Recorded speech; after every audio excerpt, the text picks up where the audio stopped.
ნაპირს ამაგრის სამუშაოებია ჩასატარებელი აუცილებლად, იმიტომ რომ პლიაჟი ყოველ შტორმის დროს მიაქვს ზღვას, ტალღებს.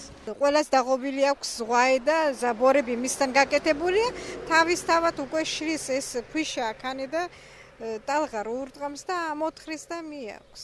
არ უნდა დაღობილი იყო თავიდან. სახელმწიფო ამაზე ერთი არგუარი არ ზრუნავს. თუ არ უნდაოდენ გაყიდვა იმ სახელმწიფოს, რაც გაყიდა ხალხი აგერ სტატუსურებია გაკეთებული, პლიაჟის ჩასავალი არ აქვს იმ კაცს. წეიღო ზღვამა. სახელმწიფო არ ფიქრობს შემოსავალი იმი აქვს.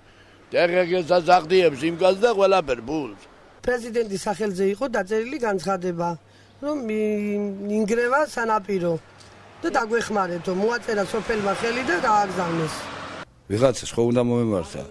არავის არ მოუმართია, მაგრამ შარშან ის პრობლემა რაც ვილარეტას ჰქონდა, მეორე სასტუმროს ჰქონდა, იქ გადაუწყვიტეთ.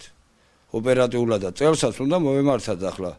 არავის არ მოუმართია მაგას. ის რითაც ივსებოდა ეს სანაპირო, ის საკვები მოაკვდა სანაპიროს, ეს ეხება ჩამდინარე წყლებს. ვინაიდან ნაყარი ნიადაგია, აქ მსუბუქი კონსტრუქციები უნდა გამოვიყენოთ, თანაც ისეთი, რომ ამ ენერგიის ნაწილობრივ ჩახჩობა უნდა მოვახდინოთ ჩვენ მთლიანად კი არა ნაწილობრივ. არის საშუალება, რომ არა მარტო დავახევიოთ შეცვლასთან ნაპირი გავამაგროთ, თვითონაც პლიაჟიც რო შევქნათ და ეს დანახარჯი არ არის ის 6 ნულები ადრე რო ყვიროდე.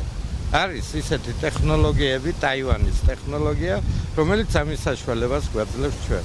ეს არ არის მარტო გურიის საკითხი, ეს არის საქართველოს სახე. ქვიშიან სანაპიროს კარგავს გრიგოლეთ. ბატონო ნუგზა